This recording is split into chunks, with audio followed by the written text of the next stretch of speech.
عذاب کو ہم سے دور رکھیو کہ اس کا عذاب چمٹنے والا ہے. بے شک دوزخ ٹھہرنے اور رہنے کی بہت بری جگہ ہے. اور وہ کہ جب خرچ کرتے ہیں تو نہ بیجا اڑاتے ہیں اور نہ تنگی کو کام میں لاتے ہیں، بلکہ اعتدال کے ساتھ، نہ ضرورت سے زیادہ نہ کم. اور وہ جو اللہ کے ساتھ کسی اور معبود کو نہیں پکارتے، اور جس شخص کو مار ڈالنا اللہ نے حرام کیا ہے اس کو قتل نہیں کرتے مگر جائز طریق یعنی شریعت کے حکم سے، اور بدکاری نہیں کرتے، اور جو یہ کام کرے گا سخت گناہ میں مبتلا ہوگا.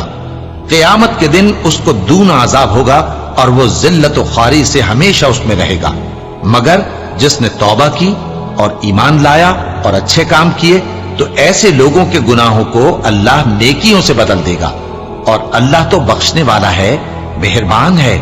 اور جو توبہ کرتا اور عمل نیک کرتا ہے تو بے شک وہ اللہ کی طرف رجوع کرتا ہے.